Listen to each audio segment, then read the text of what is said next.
Hi everybody, I'm Bill Whittle and this is The Firewall.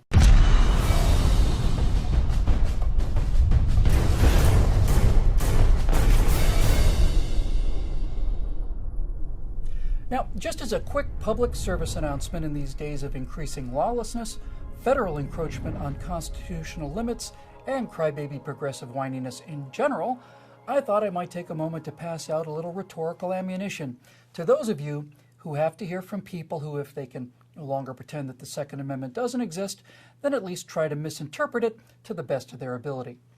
The Second Amendment to the Constitution of the United States reads, "A well-regulated militia being necessary to the security of a free state, the right of the people to keep and bear arms shall not be infringed." Now, progressives read this and say that only those people in a well-regulated militia have the right to keep and bear arms. Let's find out why this is utter nonsense, shall we? Now, over at the Constitution Society, author J. Neil Schulman conducted a remarkable exercise. He sent the text of the Second Amendment not to a lawyer, but to an expert on the English language. Roy Copperand taught journalism at USC for 17 years and served on the usage panel of the American Heritage Dictionary. Merriam-Webster's dictionary frequently cites him as an expert on American English usage.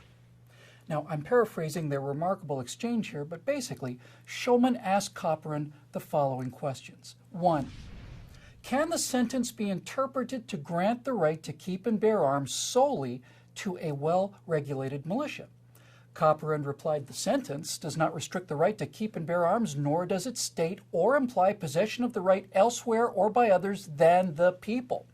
It simply makes a positive statement with respect to a right of the people. Well, Schulman then asked if the right to keep and bear arms was granted by the Constitution or whether the right pre-existed the Constitution. Copperand: the right is not granted by the amendment. Its existence is assumed. The thrust of the sentence is that the right shall be preserved inviolate for the sake of ensuring a militia.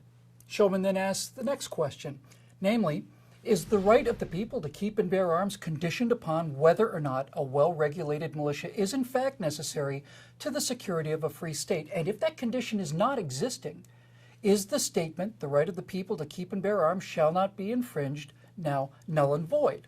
Copperand: no such condition is expressed or implied. The right to keep and bear arms is not said by the amendment to depend on the existence of a militia. The right to keep and bear arms is deemed unconditional by the entire sentence. Schulman concludes the exchange with an example even a progressive could understand.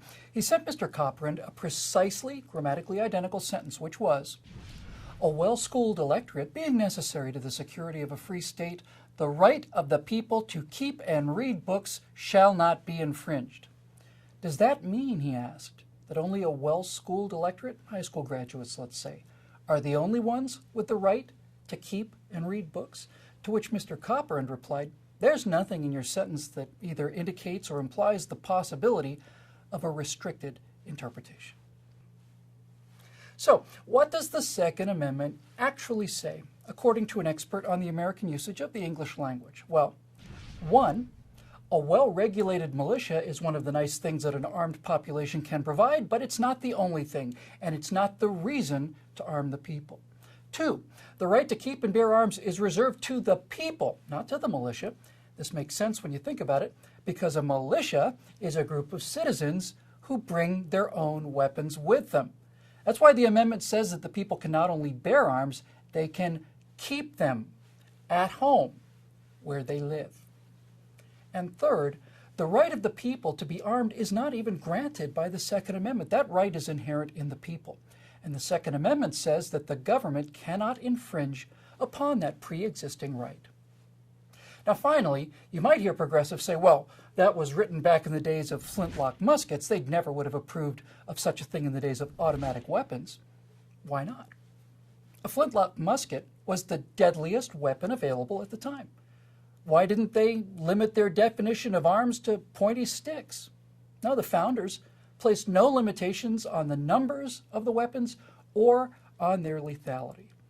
And by the way, if the Second Amendment only applies to flintlock muskets, does that mean that your First Amendment freedom of speech only applies to what you write on parchment and quill and ink, or only as far as the sound of your voice can carry in a town square?